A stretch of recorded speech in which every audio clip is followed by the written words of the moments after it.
was die mooiste mooi vir my. Tot in jou vlaktes waar ek al my drome kry. Tot in jou berge, jou riviere, waterstrome, bekoor jy my. Ek kan vir altyd net hier na jou skoonheid staan. Want waar het ek ooit so iets gewaar? Jy's beautiful verby vir my. Dis hier by jou waar ek wil bly. Suid-Afrika, jy's my mooiste land. Suid-Afrika, ja dis jy wat my dra. Maar wat het geword van ons reënboognasie? Wat hande so vat en saam so staan. Suid-Afrika, ja ons sien in die trane. Suid-Afrika, wat rou in jou wange? Wanneer sal ons leer dat ons mense ons maak jou sien? Daar is so baie wat ek jou wil vra. Gaan ons betaal vir die letsels wat jy dra? Ek weet die plan was nooit dat ons so moet beklei my land, maar sê vir my. Ek weet dis baie lang van die hoes verby. Jou kop aan zwaar my land, maar sê toch nie vir my. Wat kan van jou word my land? Suid-Afrika, jy's my mooiste land. Suid-Afrika, ja dis jy wat my dra. Maar wat het geword van ons reënboognasie? Wat hande so vat en saam so staan. Suid-Afrika, ja ons sien in die trane. Suid-Afrika, wat rou in jou wange? Wanneer sal ons leer dat ons mense ons maak jou sien? Dit is tyd dat ons moet hande vat en op ons knieën neerval en vrouwe God, kom red ons land. Suid-Afrika, jy's my mooiste land. Suid-Afrika, ja dis jy wat my dra. Maar wat het geword van ons reënboognasie? Wat hande so vat en saam so staan. Suid-Afrika, ja ons sien in die trane. Suid-Afrika, wat rou in jou wange? Wanneer sal ons leer dat ons mense ons maak jou sien? Wanneer sal ons leer dat ons mense ons maak jou sien? Suid-Afrika.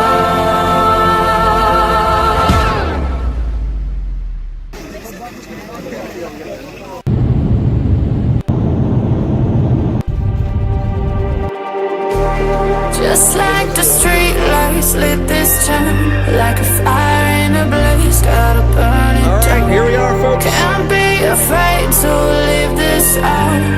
We got this far, don't know how. I see danger in us. They know we'll burn down the night. Coming just like the sunrise. You know that we're gonna light it up tonight. We're gonna light it up tonight. We're gonna light it up just like the sunrise. We're gonna light it up.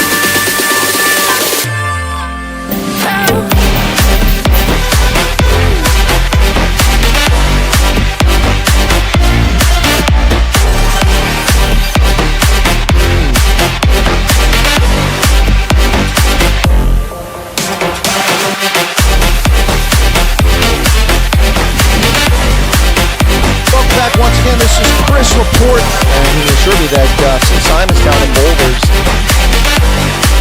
Folks, this is Chris Wyatt reporting from South Africa.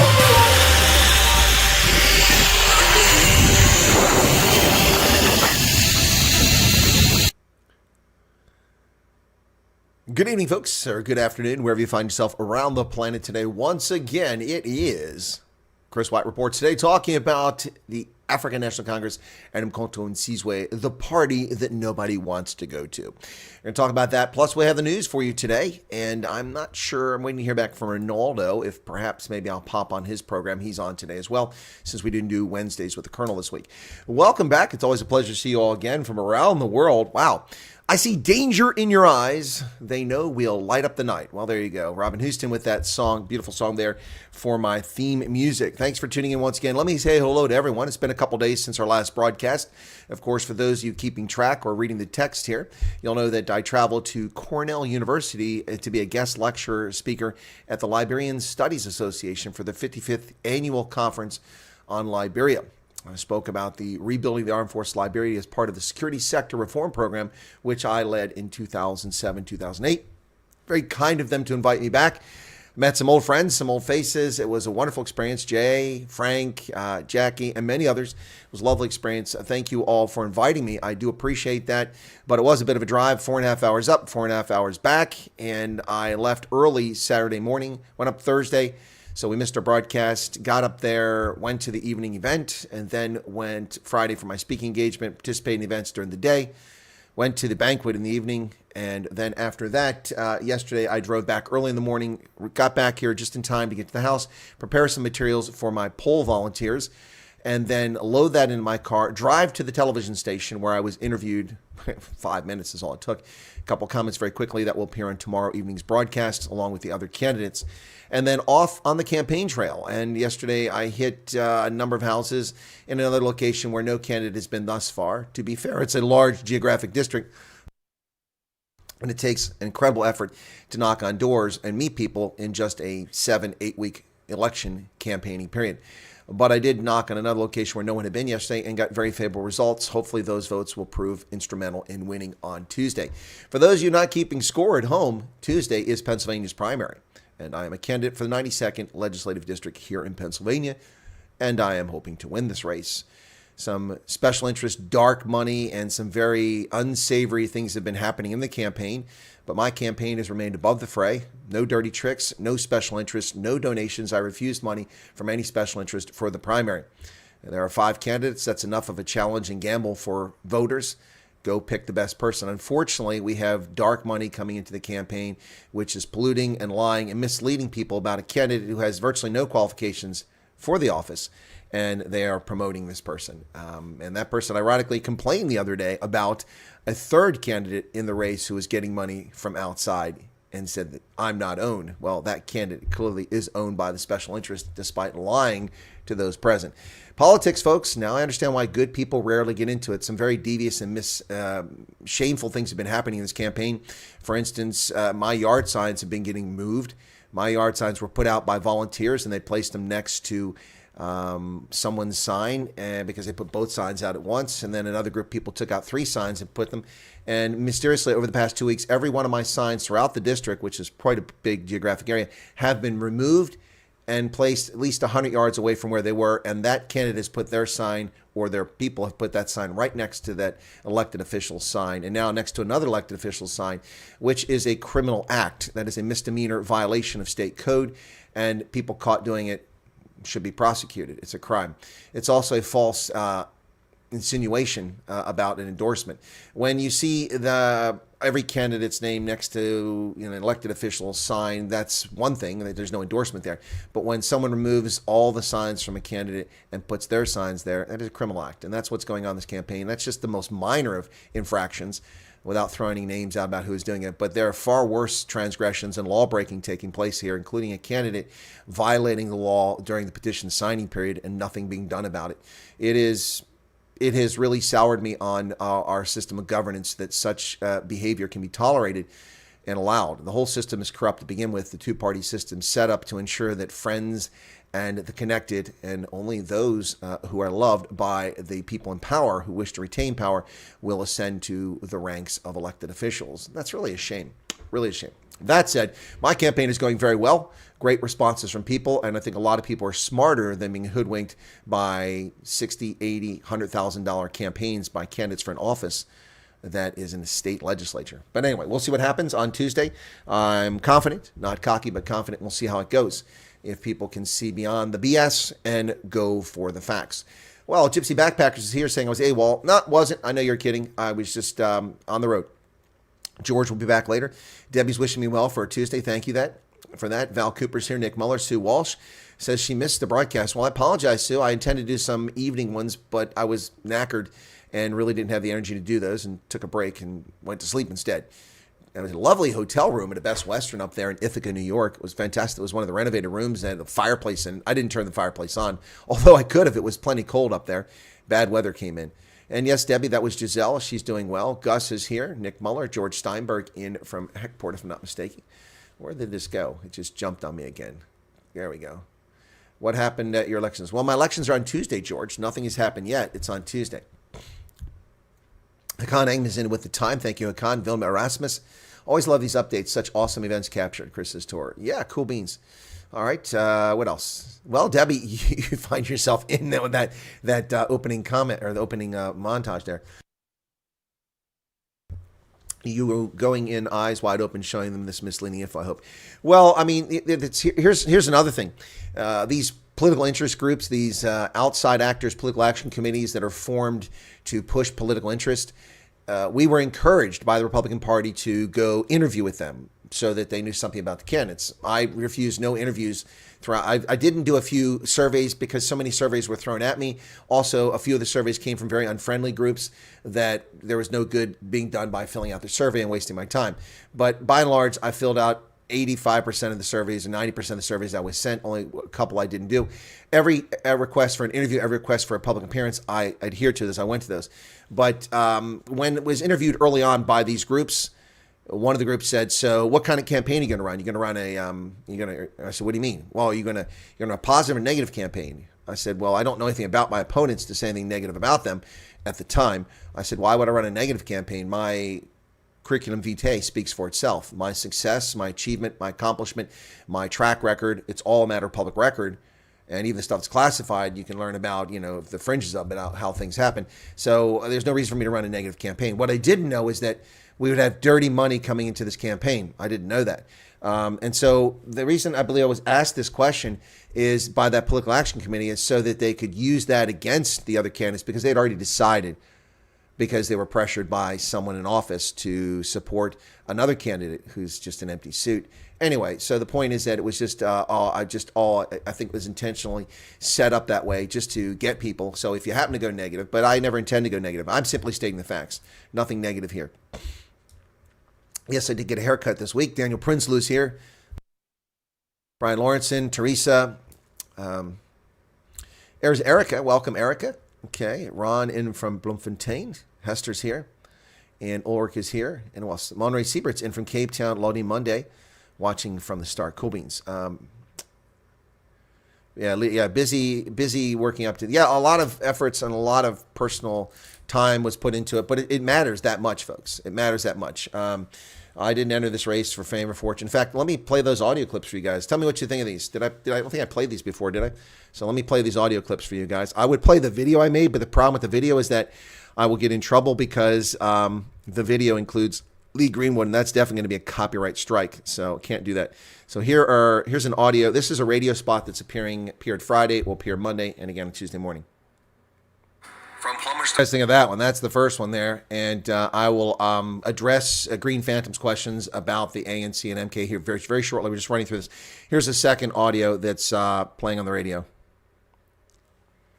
Well, I have to tell you, folks, that throughout this campaign, I have several times been told by people who came to me who've been working with me, helping me in the campaign, just how honored they are to know me. It's really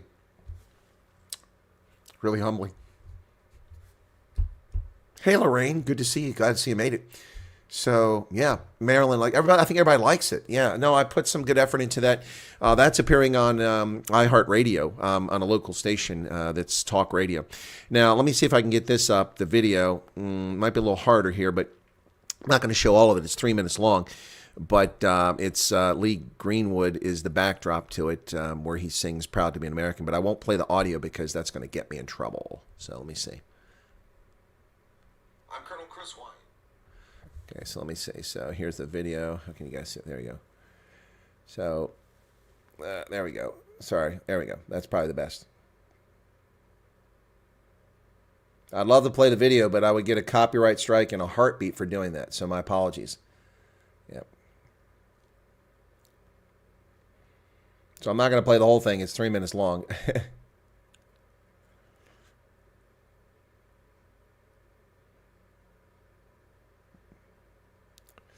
Anyway, it's pretty cool.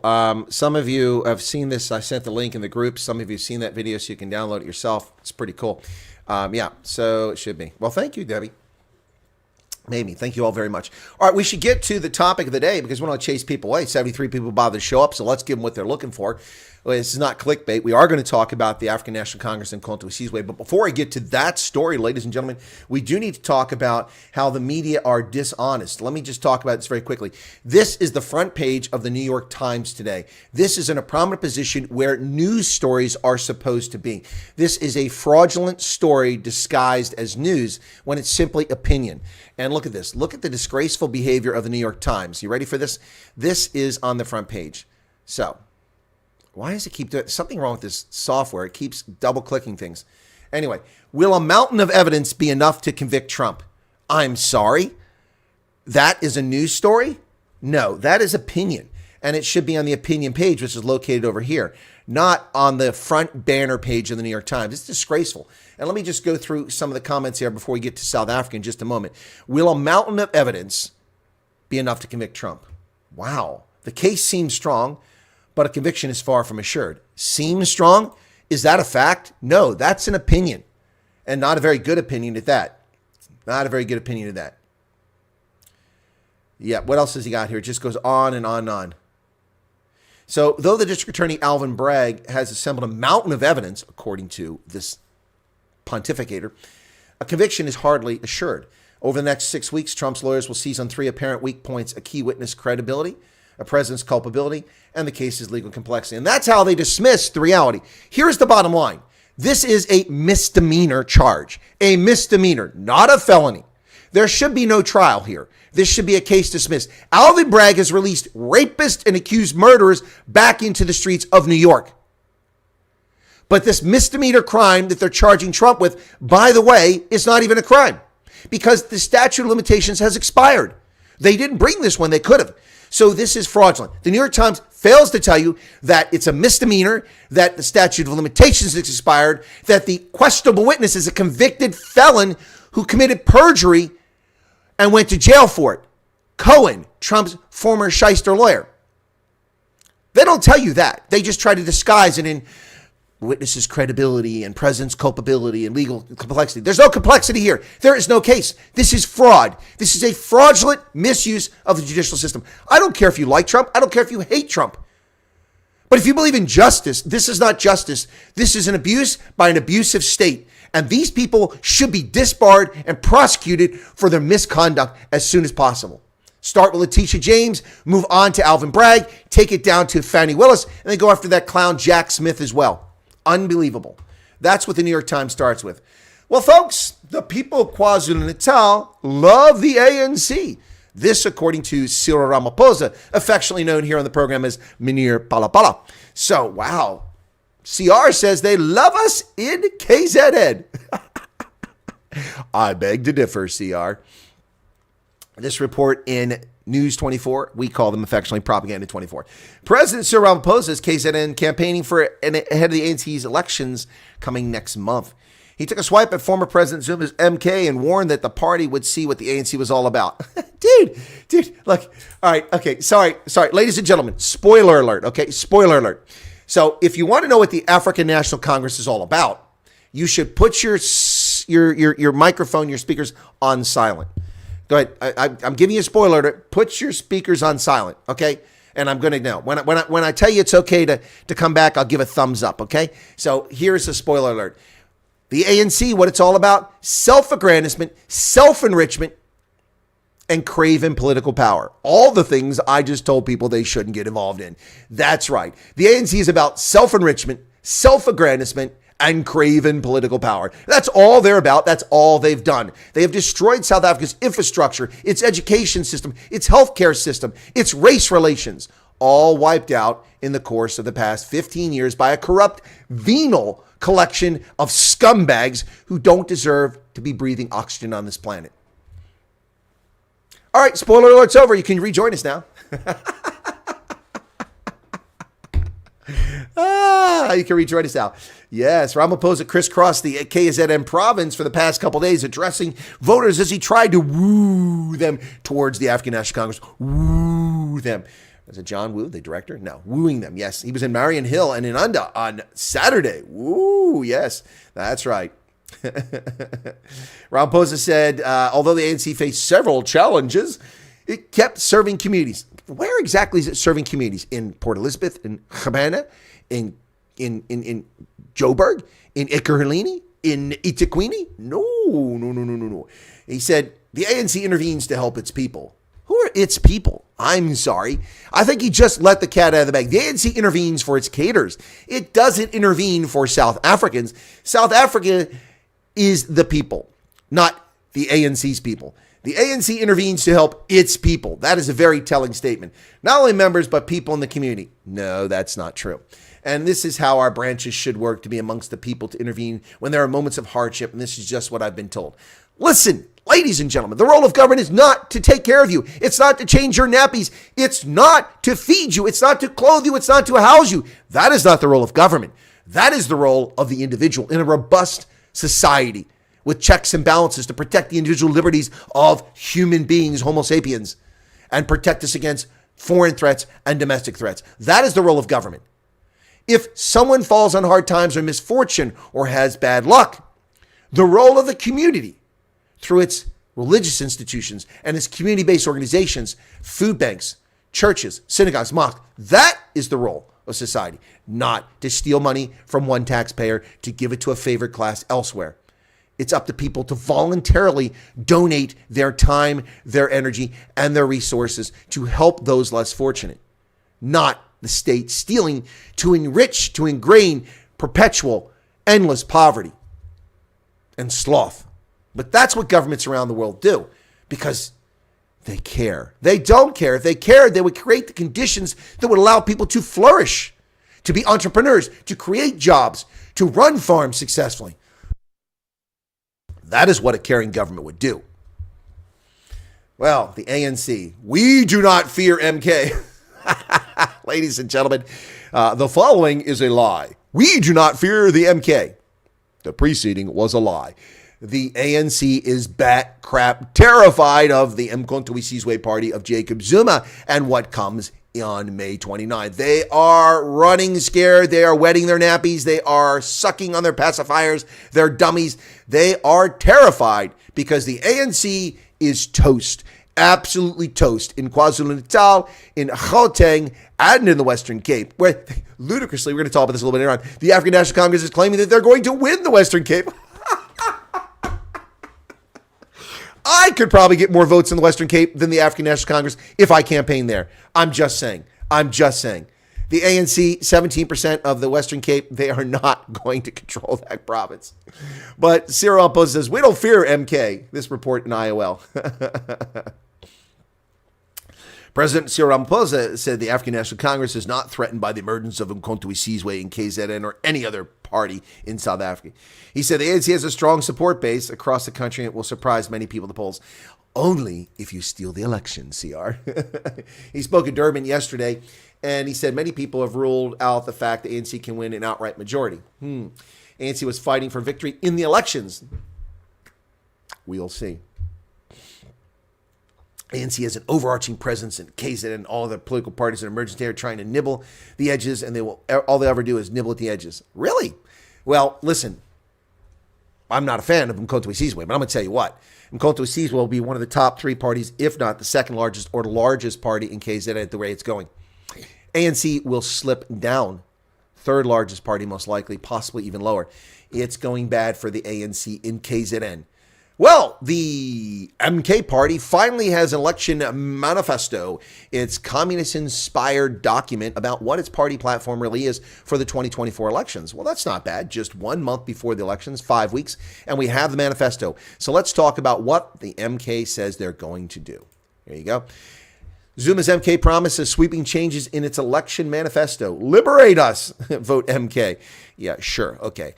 I got you. This is what MK promises to do, ladies and gentlemen.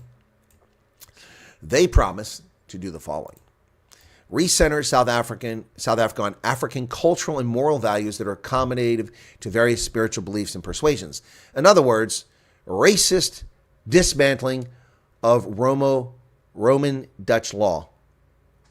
That's what it's all about. This is about turning South Africa into a tribal nation. That's what they promise. That's what they promise. So racist, black supremacists will have their day should MK win. They promise to move the country away from constitutional supremacy and towards unfettered parliamentary supremacy. So what they propose is to destroy the system of checks and balances that are present in the Constitution that they themselves drafted, and approved in 1996. The ANC is abrogating, or not the ANC, the MK is abrogating a constitution that Jacob Zuma was a party to. Now they plan to expropriate all land without compensation, transfer ownership to the people under state and traditional leadership custodianship. What people?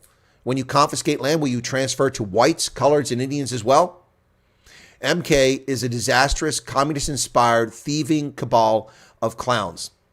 They promise to nationalize the South African Reserve Bank, which will mean the collapse of South Africa's currency.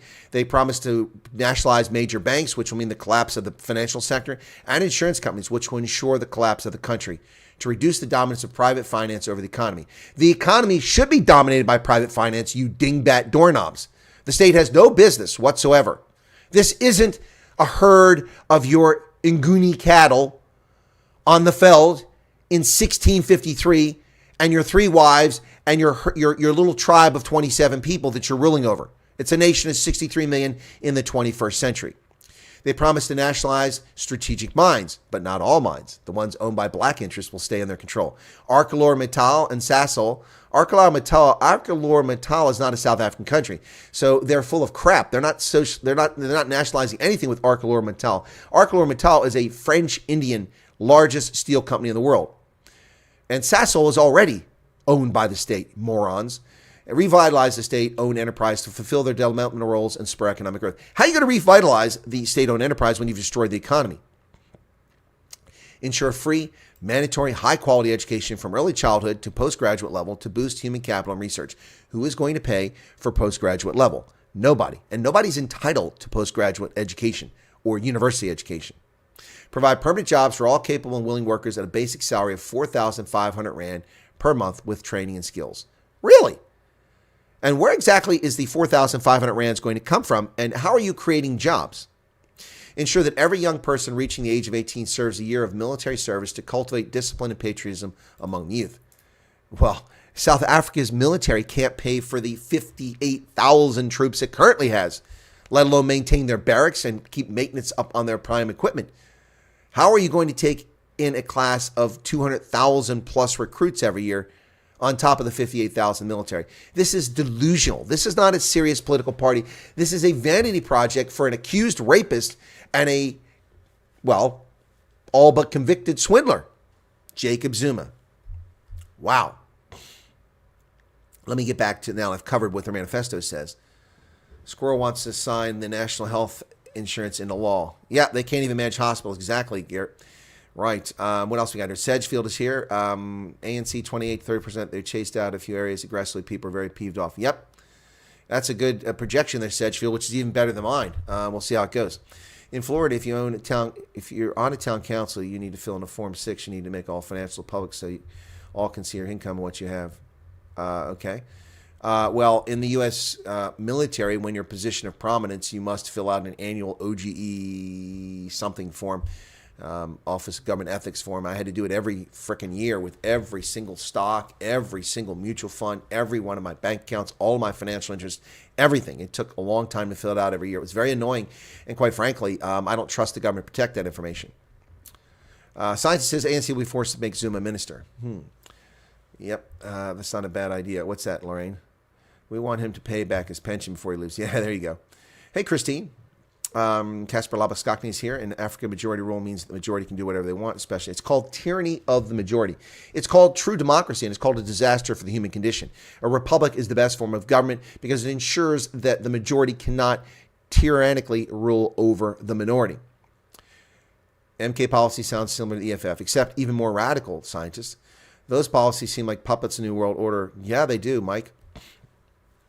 ANC have not built anything in 30 years. That's true. In fact, there's a water crisis in the Gauteng province because the ANC stopped building the Highlands Water Project after they took over and assumed what was left of the project started by the National Party. If it hadn't been for that, people would have been dying of dehydration and thirst in Gauteng long ago. The ANC, instead of continuing to fund that, put the money elsewhere. And as a consequence, here we are 30 years later, and there's no damn water in Gauteng as they shut down the pipeline for maintenance. If the other pipelines, the other two projects have been completed, then they wouldn't have this problem. But of course, the ANC is led by morons and thieving, rapacious scumbags, not actual people that know what they're doing. And that's the problem. Moving back, another poll, now this is a very dishonest poll, and I'll tell you why it's dishonest, says that MK and EFF will be the big shakers and movers in this election. EFF will not be a mover and shaker in this election. EFF is in trouble as well, but MK will be. Malema's EFF and Zuma's MK party will be big players in the 2024 elections. A recent survey conducted in South Africa's 3 major metropolitan areas has indicated EFF and Jacob Zuma's MK will be big players in the upcoming elections. The survey conducted by the African Innovation Research South Africa in Durban, Johannesburg, and Cape Town found that both the ruling ANC and official opposition, the DA, were facing considerable threat from EFF and MK, especially among younger voters and those in KZN. A total of 1,030 participants were in the survey. Here's the problem with this survey. It was done exclusively in metropolitan areas. Metropolitan voters are very different than rural or peri-urban voters. People vote in Howick much different than they vote in Durban. People vote in Bloemfontein much different than they vote in Tshwane. So this is a very dishonest and misleading poll. It should have been a nationwide poll, or it should have been honest and say in major metropolitan areas, the EFF and the MK will do quite well. That's what the poll should say, not saying that they're going to affect the elections, because that's just a portion of the election. So according to this, the EFF emerged as a leading choice among participants, with approximately 20% of participants indicating they would vote EFF. They have polled people, most of whom won't even go to the polls. Most of these people won't go to the polls. They lie and say they're going to vote, but they won't vote because we've seen this historically. So they're followed by the ANC at 18%, and 17% said they vote for the MK, and 13% for the DA. Well, let me just tell you how this is going to work, folks. EFF is not going anywhere. MK is going to surge.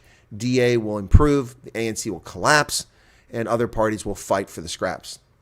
Well, there's no basis to remove Commissioner Janet Love, so says the IEC. The MK party wanted to seek her resignation from the Independent Electoral Commission because their feelings were hurt because Jacob Zuma is ineligible for office, yet is on the ballot. And she said so. So they considered that to be political speech when it's not, simply a statement of fact. The Electoral Commission of South Africa says Umkhonto party's calls for Commissioner Janet Love's resignation over alleged bias are unfounded. Of course they're unfounded. MK is just angry because their candidate is a criminal and ineligible for office. Well, the MK party is also making more waves with the gay community now, after, of course, Jacob Zuma famously accused of being a homophobe and anti-homosexual commentator for things he said decades ago, years ago, 18, 20 years ago. But now MK party has come out with pro-gay regalia, and they're selling it. MK party accused of pink-washing the pride flag merchandise while Zuma spews homophobic rhetoric. But he's not spewing that. That is from a long time ago. That's actually a dude. There's a beard on that dude. I thought that was a lady. All right, I see the lipstick and the makeup, the eyeliner, but there's a beard there. Anyway, former President Jacob Zuma's new party has sparked yet another storm pertaining to the LGBTQIA plus element of the Z community. This time it relates to the promotion of merchandise, even though Zuma, on at least 2 occasions, expressed anti-sentiment. Well, anti-sentiment, no. Back in 2006 at Heritage Day, he said when he was growing up, he said a homosexual individual could not stand in front of me, I would have knocked him out. That's not anti-gay. That's a statement of what the young man was like when he grew up. It didn't reflect his feelings at the time. We don't know because he didn't share them. So that's not anti-gay. He's just saying in his day, that's what happened to homosexuals. If a gay person said before Stonewall, what happened back in the day was gays were beaten in the street, that's not anti-gay. That's a statement of fact. I'm not excusing Jacob Zuma, but this is a red herring, to say the least. Well, even the international media is paying attention. The Associated Press running a story on how Jay-Z has turned on his former allies and became a surprise election foe for Umkhonto-we-Sizwe. The chronically life-threatening illness that Jacob Zuma has mysteriously is in remission. His need to be released from the escort penitentiary because his life was in jeopardy 3 years ago. Miraculously, this man must have access to Ponce de Leon's Fountain of Youth somewhere on the Florida Peninsula. Jacob Zuma, the man who had medical parole because of a terminal illness, has survived and is dancing on stage and singing all his songs 3 years later as an octogenarian. It is absolutely, absolutely correct. Wow, I'll tell you. Wow, that's something else. Well, this is the story that I did a short on a little while ago. No pun intended. I did a short on this a short while ago. Eswatini is now poking fun at Munir Palapala. I love it. City Press reports this story. We don't allow people to hide money under sofas. Eswatini mocking South Africa over Cyril Ramaphosa's Palapala. Just when you thought Palapala had gone away after the public prosecutor and protector and the SA Reserve Bank cleared Ramaphosa illegitimately, it comes back through strange channels. Newsroom Africa anchor Zole Mugambi was interviewing Eswatini spokesperson Alphaeus Nokmolo. The latter, out of the blue, remarked that his country had properly functioning banking systems that don't allow people to hide money under sofas in sitting rooms. We've got clear international systems that we're applying.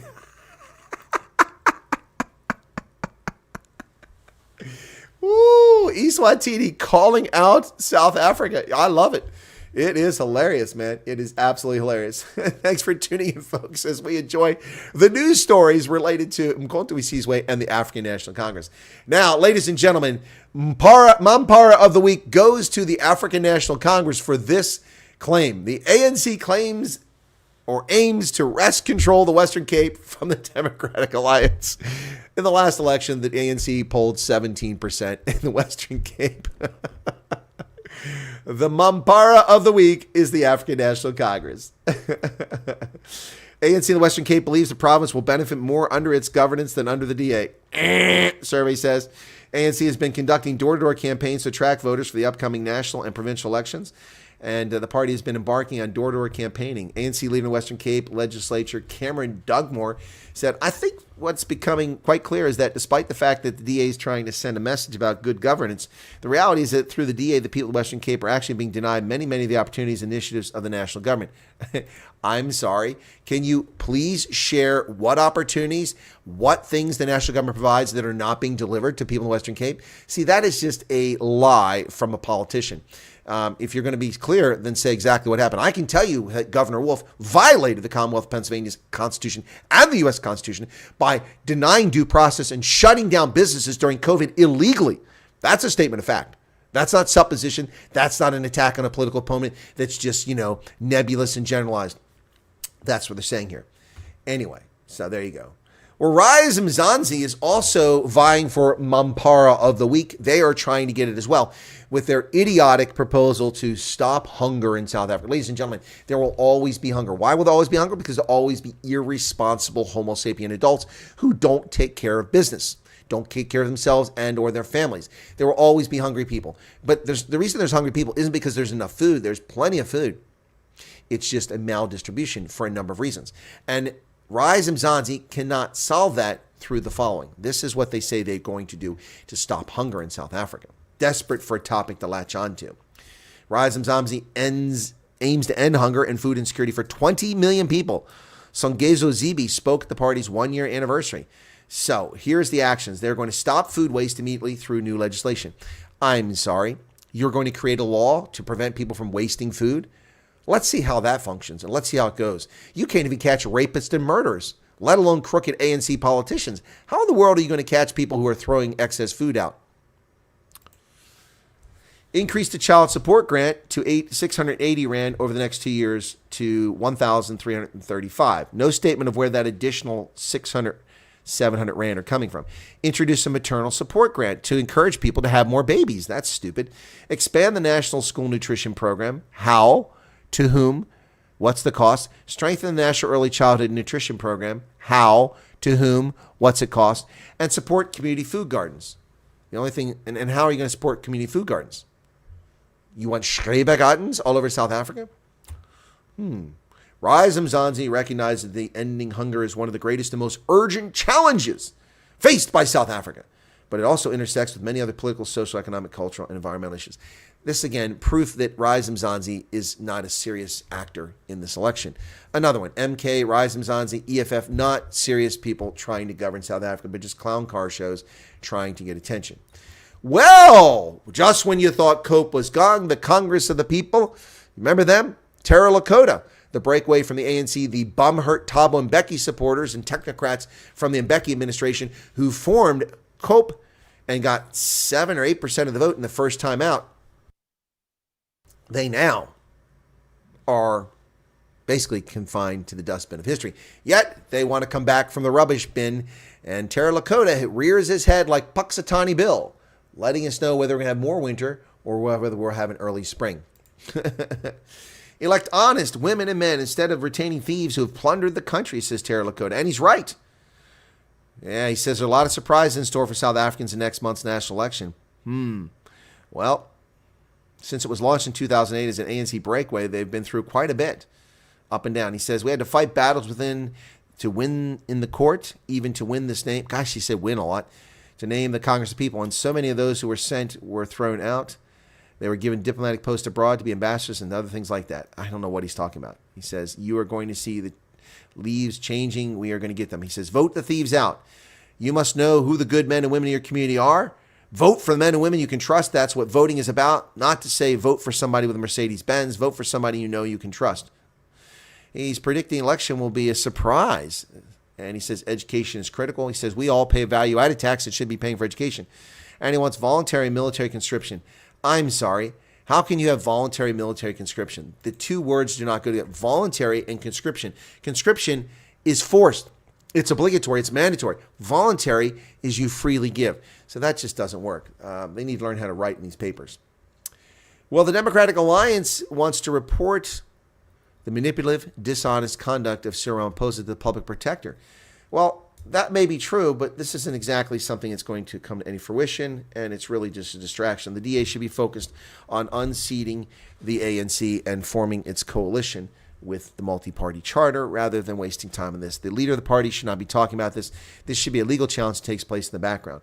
DA leader John Steenhuisen threatened to report manipulative ANC President Ramaphosa to the public protector for allegedly using state resources to campaign for the May general elections. Speaking during the Cape Town leg of the party's Rescue South Africa tour, Steenhuisen said the DA would file a complaint with public protector Galeka's office.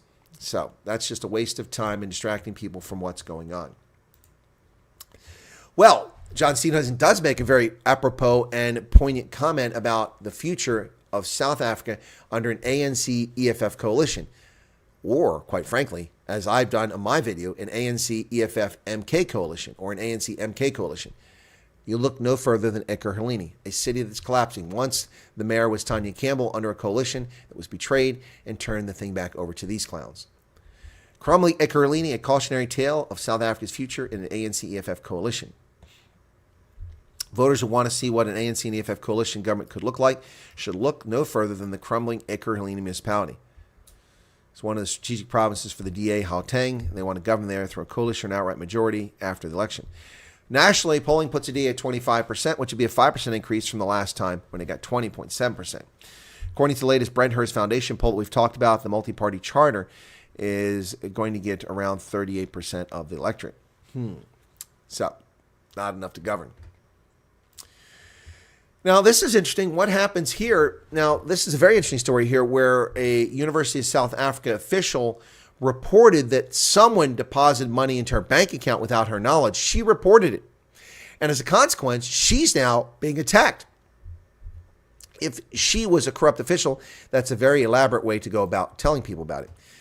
Unisa chief financial officer suspended after asking the Hawks to probe a conspiracy to falsely implicate her in criminality. Unisa's Vice Chancellor Puleng Lenkabula placed acting Chief Financial Officer Reshma Mathura on precautionary suspension on Friday. She was suspended for a host of allegations of misconduct. On Thursday, AfriForum confirmed that Mathura had filed a criminal complaint with the Hawks to probe a conspiracy to falsely implicate her in criminality. So, is this retaliation? Very much looks like retaliation here. So let's see what she's being accused of. She's being accused of sharing without authorization or consent personal and private information, that is bank account numbers of Unisa personnel with external parties in contravention of the university's policies. But she gave that information to the police, to the law enforcement. She has an obligation to report a crime.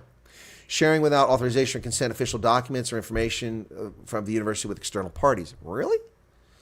Usurping the authority of the Finance Investment Committee by approving the lease of laptops. Okay, that's boy, wow, they just like the Army. They come out with every charge you can think of. Sowing mistrust and division in management. That's actually a charge, sowing mistrust. Behaving in an insolent or alternatively disrespectful manner, undermining her line manager. So they're coming full guns blazing because she reported that 3 people deposited money in her account without her knowledge. Yep.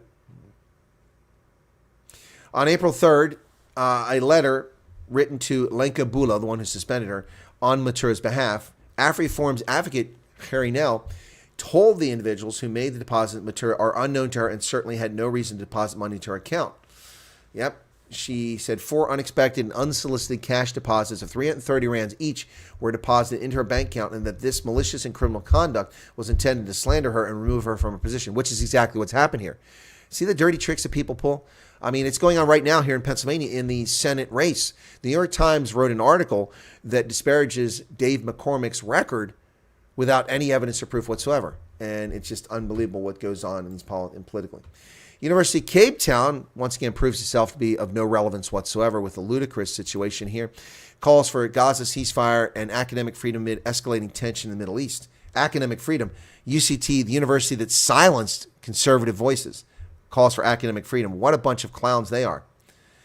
Yep, they adopted 2 resolutions in the Gaza conflict, calling for immediate ceasefire, passage of humanitarian aid, and return of captives. Well, last year, 70 members of the law faculty demanded a ceasefire and called for a thorough and fair investigation of international crimes during the conflict. Really? But they didn't call for an investigation into the terrorist actions in the invasion on October 7th. They just called for attacks against Israel. Anti-Semitism rears its head at University of Cape Town. Well, South African Airways, an institution that should not exist, is seeking minority shareholders. Ladies and gentlemen, looking for investment opportunity? Look the other way. Do not invest in South African Airways. Oh, no. Bad move there, folks. Yep. SAA is seeking potential minority investors and access to capital markets and loan financing for more rapid expansion. This airline should be disemboweled. Disemboweled. Well, honorary doctorates. What a scam from universities these are, handing them out to all kinds of people.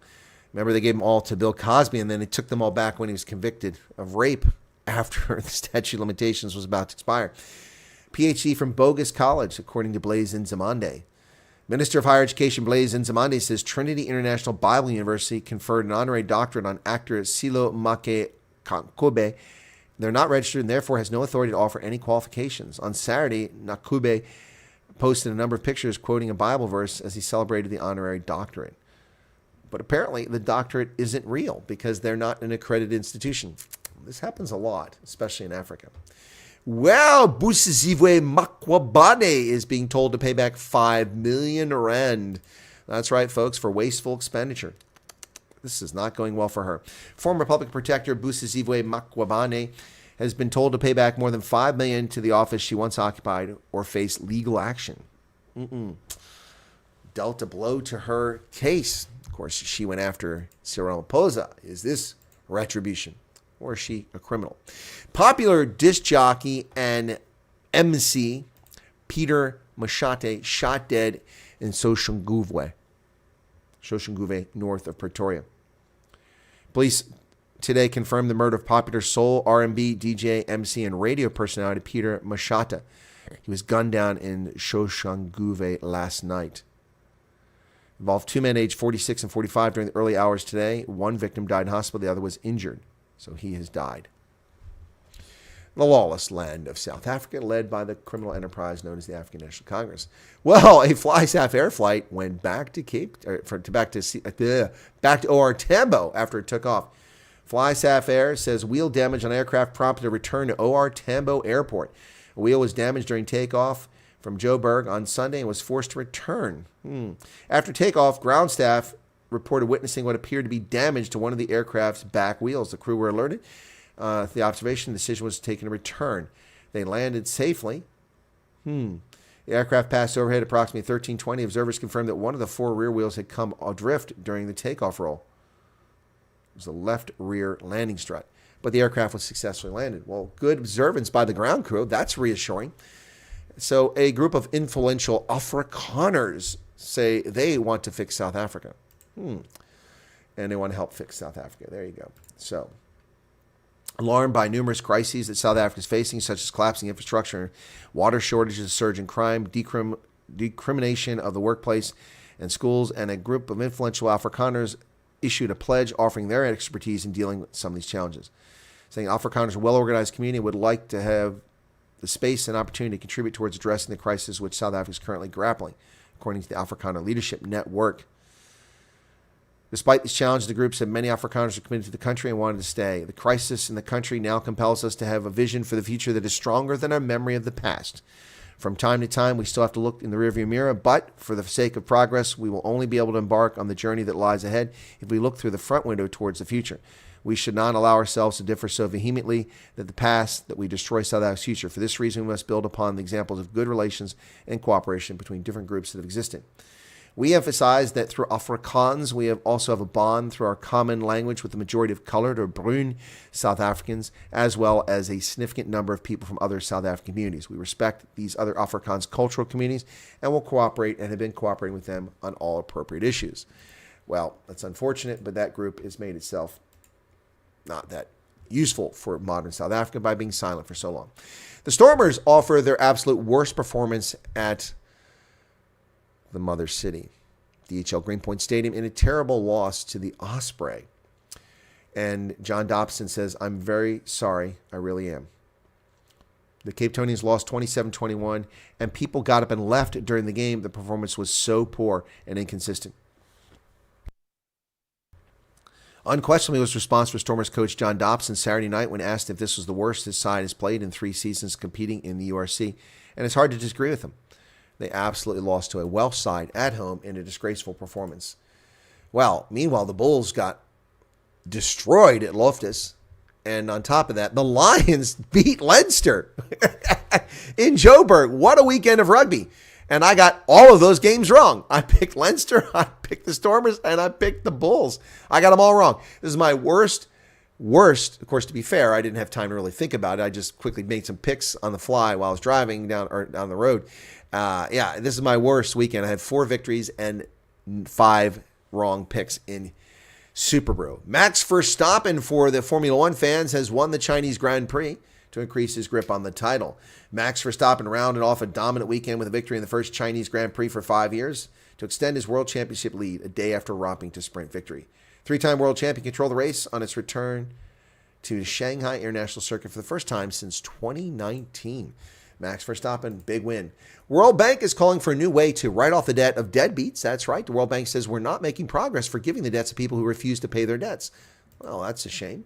Mechanism for providing debt relief to the world's poorest countries is failing to produce results and requires a major rethink, said a senior official of the World Bank. Indermit Gill, the bank's chief economist, said that after 4 years of G20's common framework designed to speed up and simplify debt restructuring, had not provided a single dollar of new money. I'm sorry, the purpose of debt relief isn't to provide new money, it's to forgive the existing debt, which means no new money. They've already wasted it and pissed it down the drain and stole it or misused it. So debt relief is the big scam to defraud the developed world. We loan money to countries and then they waste it or misuse it or steal it, and then we are expected to have sympathy and empathy for their incompetence, their theft, and their stupidity. No, hold them to it. Let these countries become insolvent and let their populations get rid of their governments that have defrauded them. That is my approach. The United States has agreed to pull its troops out of Niger. This is a disaster for counterterrorism in the Sahel. All U.S. soldiers set to leave Niger, ending their role in the fight against Islamist insurgents. Niger, a corrupt military junta ruling that country, along with Mali and Burkina Faso, all must be removed from office. On Friday, the U.S. announced it had agreed to close down its drone base near Agadez. Yep. It has been the primary base. About 1,000 U.S. personnel are located there, and we are backing out of the Sahel. And this will prove a boon for the terrorists in the Sahel, and they will expand. Well, the Palestinian president says he will reevaluate U.S. relations after the United Nations veto. And you know what I have to say to the Palestinian president? Good. We don't want relations with a terror state. We don't want relations with a Hamas-controlled government. You can shove it. You can take it and go. People who gang rape, execute, murder, burn babies in ovens, and dismember civilians have no business in the community of nations. And that's who runs the Palestinian Authority. So piss off, futsek, be gone. We don't care what you say. Palestinian President Mahmoud Abbas said on Saturday the Palestinian Authority will reevaluate its relations with the U.S. after the U.S. vetoed Palestinians' bid to become a full member of the United Nations. Well, practical implications are unclear, but the harshest criticism of U.S. policy is expressed since Biden assumed office. And you know what? We don't care. We don't need your thought control. No, we don't need your education. Israel will summon ambassadors of 6 turncoat countries who sought to turn a terror state into a member of the community of nations. Israel to summon ambassadors of 6 countries voted for Palestinian UN membership. Foreign Ministry spokesperson said a strong protest will be lodged with the envoys of France, Japan, South Korea, Malta, Slovenia, and Ecuador. All shameful excuses for members of the community of nations. These people side with a terror-controlled state. 2 Japanese helicopters have crashed in the Pacific Ocean during training, leaving 1 dead and 7 missing in a tragic situation. Japanese Self-Defense Forces helicopters, 2 Navy helicopters carrying 8 crew members crashed in the Pacific Ocean during nighttime training in a possible collision. The 2 SH-60 maritime helicopters from Maritime Self-Defense Force were carrying 4 crew each and lost contact near Torishima Island, 600 kilometers south of Tokyo. Caused the crash not immediately known, but officials believe the 2 helicopters very likely collided before crashing into the water. Thoughts and prayers to the Japanese self-defense service members. Hopefully they will recover them. Well, Chinese half-marathon champion is disqualified along with the runners who let him win. The video shows others appearing to slow down for He Yi at Beijing's half-marathon. An investigation puts blame on the sponsor. China's top-ranked long-distance runner eked out a dramatic victory in a recent half-marathon in front of a home crowd in Beijing, overtaking a trio of competitors in the final stretch to finish barely a stride's length ahead. Instead of exaltation, the victory by Paris Olympics aspirant He Yi has sowed confusion and shame among sports fans in China and prompted an official investigation into the integrity of the race. On Friday, after concluding the probe, the race's organizer voided the top finisher's results. The controversy around the race stemmed from live stream video footage of its striking final moments, with the finish line approaching runner Willie Mungat of Kenya could be seen waving at He to move to the front of the pack. Mungat, fellow Kenyan Robert Ketter, and Ethiopian runner Dejen Halu Bakiri all appeared to slow down, letting He inch across the finish line. So we can't even trust marathons because criminal, corrupt, cheating Chinese and Africans allow this to happen. We already know that we have cheating women's NCAA sports in which biological males steal scholarships and championships from women athletes. And now we've got the corrupt Biden regime trying to undermine Title IX and diminish women's rights after 50 years of struggle in that field. This world is upside down, ladies and gentlemen. Cheating Chinese marathoners. Wow. Well, Kim Jong-un from North Korea now has turned off the lights in yet another move to alienate South Korea. North Korea dismantled streetlights on some of the few inter-Korean roads, highlighting a new type of hatred. Wall Street Journal reports that Kim Jong-un's expressions of wrath towards South Korea now extend to streetlights. In recent weeks, the Kim regime removed dozens of roadside lights that had lined 2 rare inter-Korean roads built during the more harmonious times. Kim, the 40-year-old dictator, wants to scrub any association his country had with its southern neighbor. Wow. Earlier this year, he abandoned hope for peaceful reunification and pronounced South Korea as the new #1 enemy. North Korea on the path to war. Well, ladies and gentlemen, it is time to disband the United Nations, a fraudulent, terror-sponsoring, scumbag, anti-developed, anti-European, anti-Western organization full of racist, bigots, and hate mongers. And the latest proof of that is the United Nations, of course, their relief agency caught with several of their members participating in the terrorist invasion of Israel on October 7th and then trying to deny it when they were caught red-handed. Now we catch the United Nations passing out information on how to obstruct civil order in the United States. UN newsletter exposed for sharing wasted protests in the U.S. against Israel on tax day. The United Nations has been caught red-handed aiding and abetting pro-Hamas anarchists in American cities and streets. On April 11th edition of the United Nations Division for Palestinian Rights NGO Action News, which provides updates about civil society organizations worldwide, linked readers to the U.S. Campaign for Palestinian Rights list of 5 ways to take action on our tax day. These were instructions on how protesters who didn't want their tax dollars to fund genocide could disrupt for a free Palestine. There's a hyperlink for protesters seeking to engage in coordinated multi-city economic blockade to free Palestine. These people, if they are not American citizens, should be deported for their conduct immediately. If they are American citizens, they should be charged with the crimes that they've committed and imprisoned immediately. But they won't, because this country has gone to crap. Well, the United States and China's TikTok war continues with the House passing a bill overwhelmingly to ban an application. Congress is out of control. They are seeking to deny free speech because it's owned by the Chinese, not allowing for the possibility that Americans are wise enough to China and leave them with the choice. This is government overreach. The measure requiring ByteDance to sell its popular app or stop operating in the U.S. now heads to the Senate. Years-long struggle of technology between China and the U.S. Americans are poised to make a major punch. The measure was passed 360 to 58 in one of the rare bipartisan acts in the House of Representatives. Calls for a sweeping, was tied to the sweeping aid package for Israel and Ukraine. If they can't find a buyer within time, the U.S. Says its 170 million users would be banned. So this piece of illegitimate legislation before the House, illegitimately giving $61 billion to Ukraine to further Joe Biden's proxy war to hide his crimes in Ukraine, this is part of that bill. And it includes this 6-month period telling ByteDance to sell its company to a buyer. Well, that equates to a fire sale, and people pay less than true value for this. This is government stealing from others, and it's wrong. Just because they're Chinese communists doesn't mean you can force the sale. You've banned it on U.S. government devices, that's fine. But it is up to the consumer to make the choice. They're not committing crimes.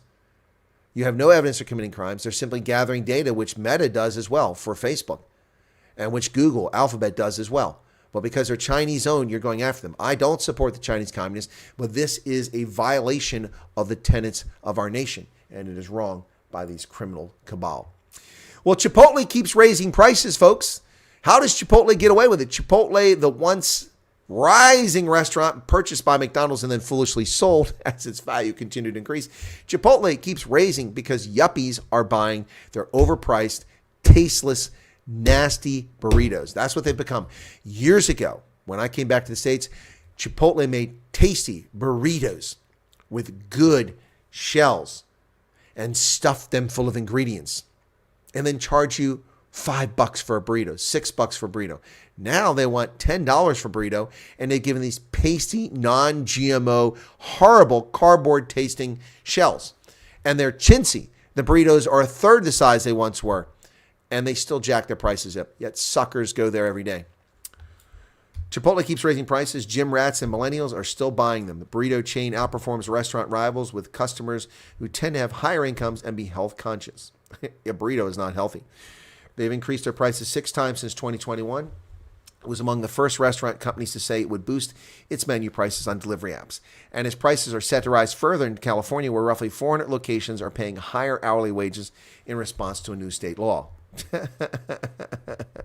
So here's Chipotle. They've managed to increase their prices. Look at this. These are their store sales. Except for 2020 during the pandemic, everything's increased. Look at that. They're up close to 8%, over 8% this year. Their stock is up 59%. And look at that. That's their stock performance compared to other restaurants, which are flatlined. Chipotle is on a tear because rich professionals are buying their crappy non-GMO food. So look at that. That's fake. My burrito doesn't even come half that size anymore. Yeah. People spend $15 to $20 on a meal, which should cost $5. Yet it still goes.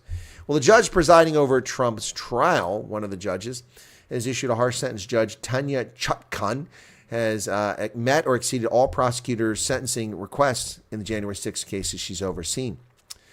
She is the Obama-appointed judge overseeing Trump's election interference case in D.C., the one in which Jack Smith is involved. Yeah, she just gave a Maryland man, Scott Miller, former leader of local chapter Proud Boys, he found him guilty of assaulting police and gave him a 5-year sentence in prison. Oof, there you have it, folks. There's the news for today. Are we still there? I have nothing going on here. Am I still live? There we go. Sorry, it's and apparently, wow, it's YouTube playing games here. So MK versus ANC. This is a party nobody wants to attend, folks. It really is. Who wants to see this? This is scary. I've done this before. Let me find the PowerPoint thing if I can find it. ANC. Let me see if I can find it.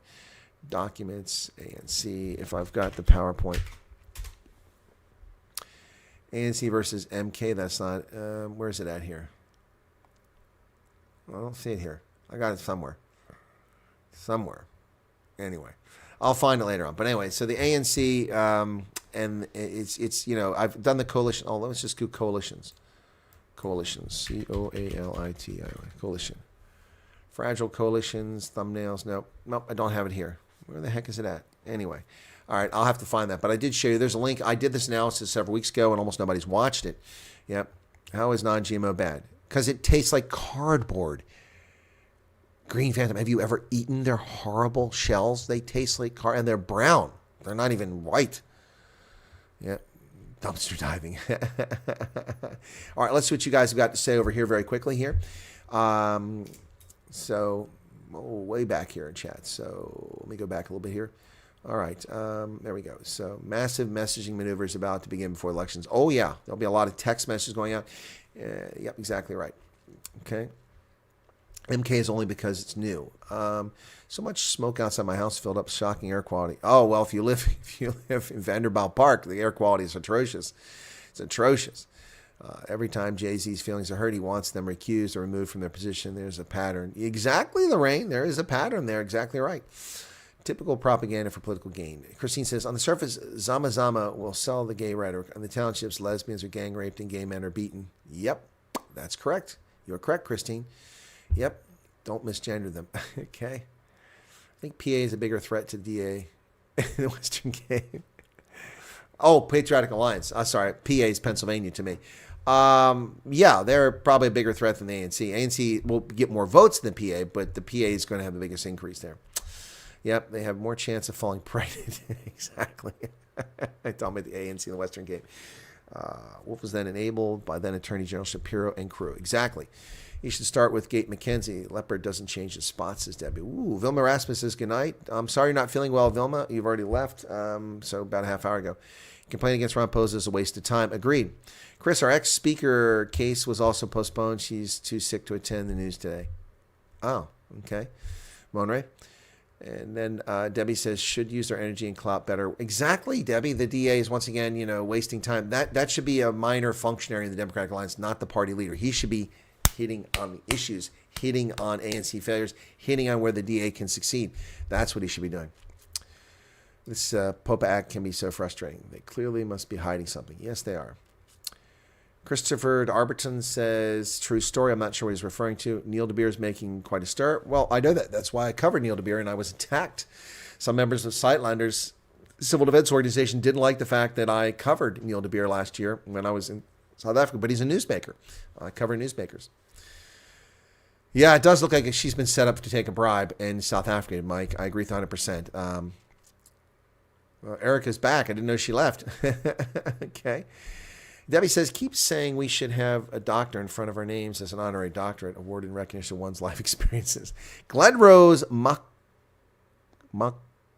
Makorogo. Oh, yeah, Social Guvoi is a sanctuary of thieves. I know, I've been there. I've driven through it. Yes, I put my life in my own hands because there is a meteor crater just north of there. And the long way around, you can get there, but I took the shorter route coming back from Rustenburg. And then when I turned off the highway and went right into it. It's a shorter route, but it's dangerous. Yeah, man, people out there, I saw crimes happening in broad daylight when I was there. People being robbed and such. Yeah, but I've gone to that crater up there. Got there just before it got dark, and then I get the hell out of there. Yep. Yeah, so thank you you are correct. Myra Page is here. Thank you, Glenn Rose, for being here. And what else we got here? Grasshopper, welcome. Okay. Is your clock 2 minutes slow? Yes, Green Phantom. I don't know what's going on. My clock is 2 minutes slow. You are correct. I've set the clock correctly twice now. I don't know. So it didn't slow down at all for months I had up there. Now it's slow all the time. I don't know what's going on with that. Maybe the power or something. I don't know if there's, physical clocks, there's an adjustment. With a digital clock, you shouldn't have to make any adjustments. Marilyn Bergershaw says, go Lions. Well, as a Joburg resident, I'm sure you're a Lions supporter. Yep. All right.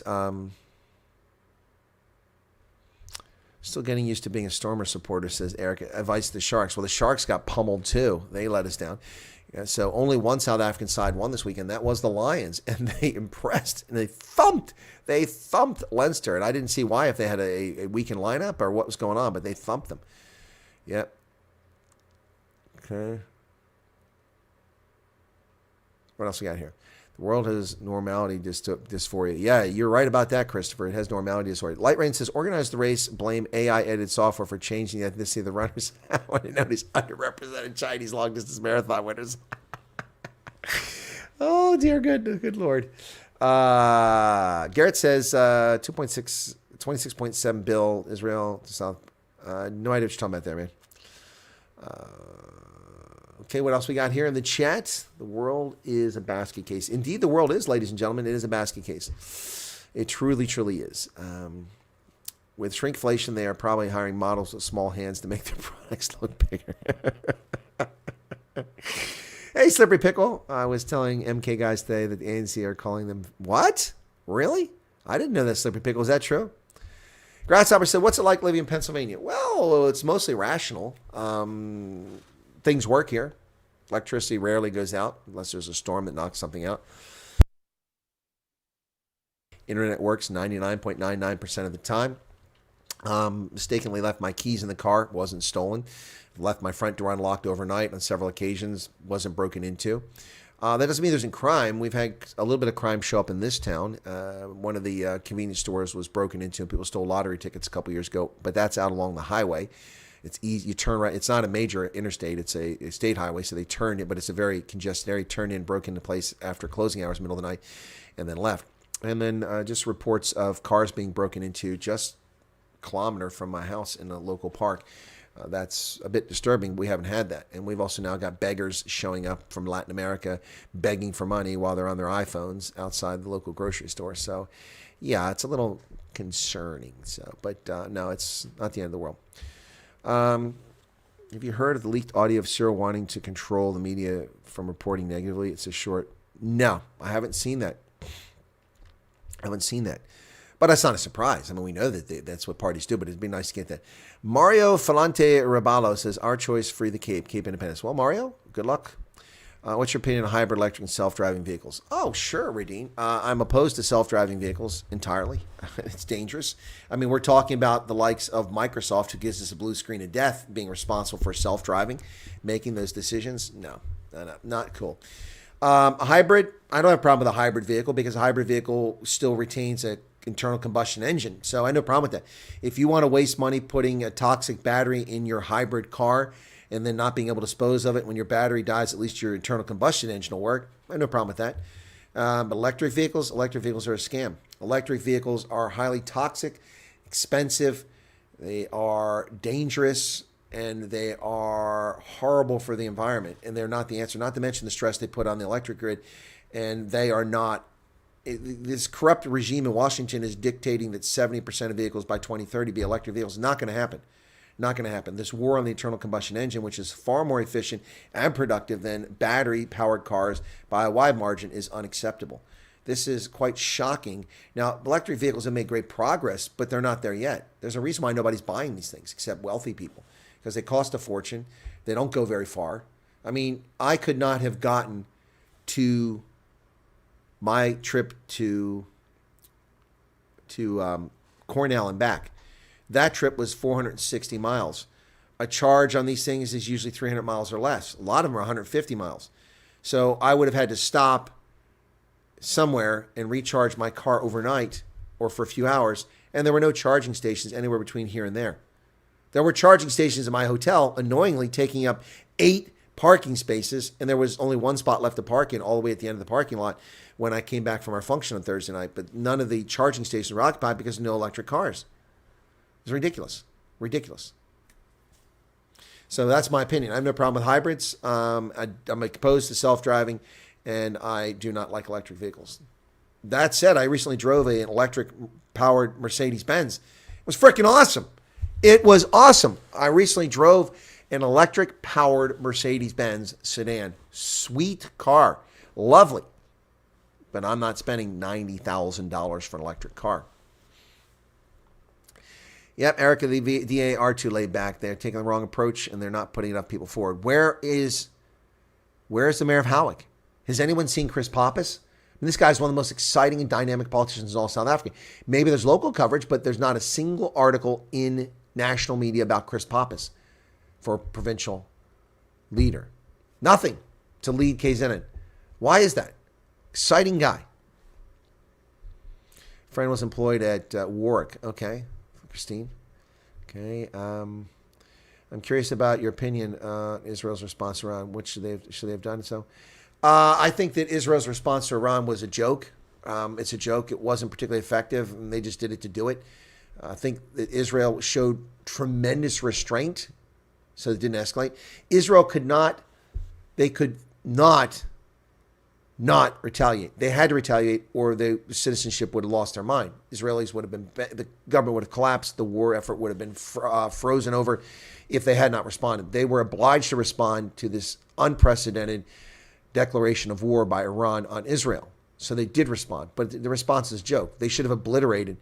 They should have targeted the leadership of the theocracy of Iran. They should have targeted its missile sites. They should have targeted its naval base. That's what they should have done. But they didn't do that. They were very restrained. So while everyone goes after Israel, talking about them, escalating the war, actually Israel was quite restrained.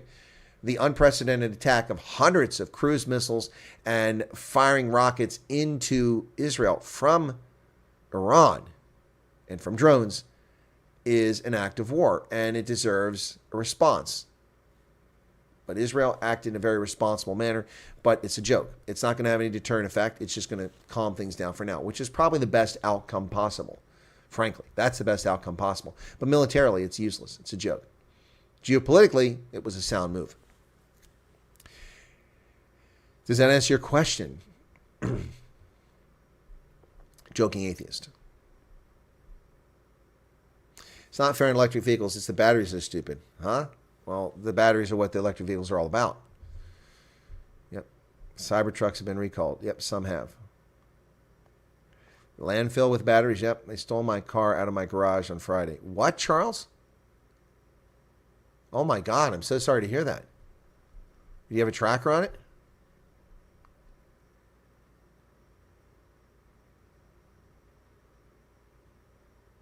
Joking Atheist says, thank you, Chris. I must say that I'm in full agreement. Yeah, no, it's the best outcome. I mean, the Israelis were very restrained.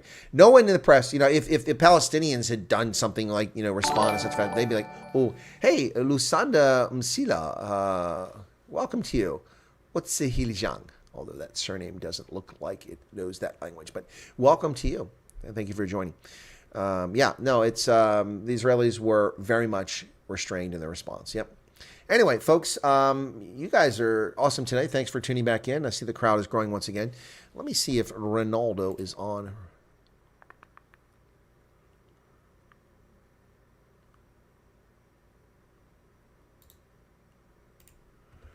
Yep, so Ronaldo did respond to me. Sorry, Green fan, I don't like Tesla. If you want max acceleration, you have to pay extra. I think that's pretty dumb, right? I agree with you. You do not have a tracker. Sorry about that. Sorry about that, Charles. Yep. YouTube hanging. Well, it's good on this end.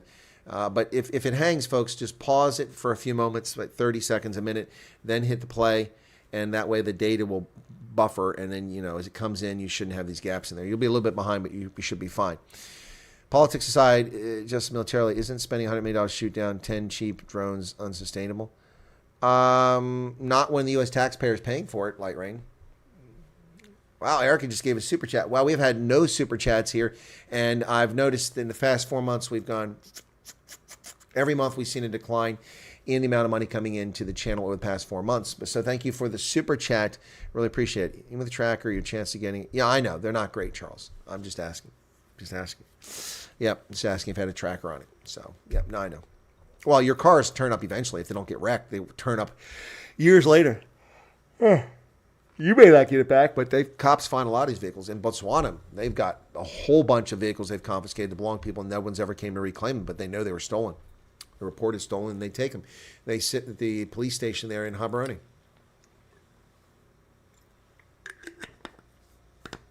And Mike will check back on election status. Okay.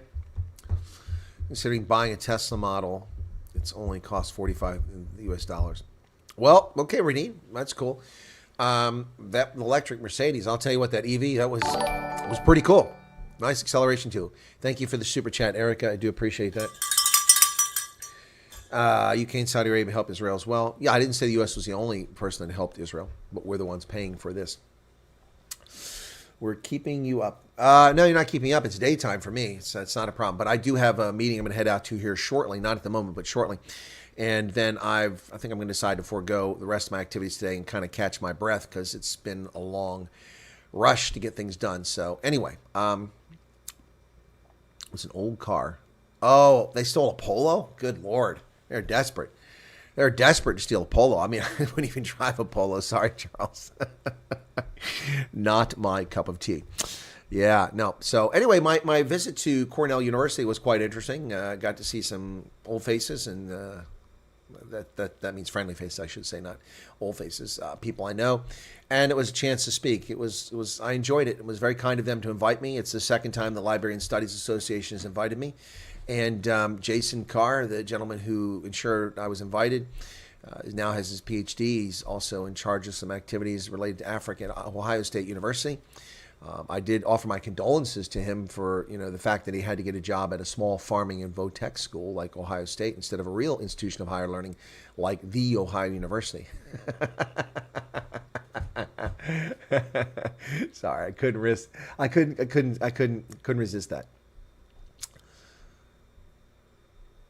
Once the insurance pays out for stolen vehicle, we can't reclaim. Oh, of course not, because it's no longer your car. If you've taken the insurance payment, it's no longer your car. Joking says, good luck in your bid and hope you get all the votes you deserve. The hardest workers I know without dedication. Well, thank you, Joking. It's very kind of you. I do. I mean, I really give it all. I give it my full effort. But I think today I'm going to treat myself to a little magazine shopping. I'll go to the bookstore and get some magazines because it's been a while since I've done that. What's this? In the USA, there are Kia. They have Kia. Well, we have Kia. We have every car brand in the world. We have Volkswagen as well. I passed a bunch of Volkswagen SUVs. The Volkswagen Touareg is the one Volkswagen I wouldn't mind owning. Also, I like the Audi Q7. Yeah, these are pretty incredible things. Buys by Bolt and Uber drivers not to get in a Polo. No, don't. Well, Toyotas are fine, but a Polo. Remember to feed the pigeons. I actually saw pigeons in my neighborhood. Never seen pigeons here before. I don't want them around here. Polo are high risk of theft. Yeah, they are. They are very high risk for theft. Yep, they are used for spare parts. That's right. Joking Atheist is off. Well, we're all going to wrap up here in just a moment. Joking Atheist advised. And Leovin just gave a super chat. Good luck on the 23rd. 140 Rand. Thank you for that, Leovin. That's very kind of you. I'll wait for it to come up. Kias are stolen by the minute. I didn't know that. Okay. I know Volkswagen Polos are the most stolen car in South Africa. Yep. Higher risk than... Yeah, the Pajero is a nice little vehicle. It's small, but nice. Yep. Ego Kia boys. I have no idea what you're saying there, Christine. That doesn't mean anything to me. Yep. Yeah, well, we have Kias, we have Acura, we have Toyota, Mazda, Mitsubishi, Subaru, what's the South African? Hyundais. It's Hyundais here. And we got all the so-called American brands like Chrysler, which is actually owned by the Italians after Obama sold us down the road. There's the super chat. And it's not coming up for some reason. Thank you for that, Landon. Thank you for that. All right, let's wrap it up here, folks. Thanks for tuning in. Have a lovely Sunday evening wherever you find yourselves around the world. We'll probably be on the air tomorrow. But on Tuesday, what you'll get from me is I'll be doing short live streams on the campaign trail. I'll tell you how it's going, meeting people. Yeah, so there you go. We'll see how it goes. Maybe a voter will come and ask me a question I can't answer while I'm on air. We'll see. Samantha Holm. Hey, Samantha. Good evening to you. Good night to you. You must be mad to buy an electric or Polo in South Africa. Agreed. These days it's probably Hilux Ranger that are most stolen. Kias. That's why they're named Kia Boys. Oh, gotcha. Okay. Lorraine is out. Everyone take care of yourselves. Be safe out there. God bless, and thanks for tuning in. We'll catch you hopefully tomorrow. And Tuesday should be pretty exciting. So thanks, everybody. Have a good night, and cheers.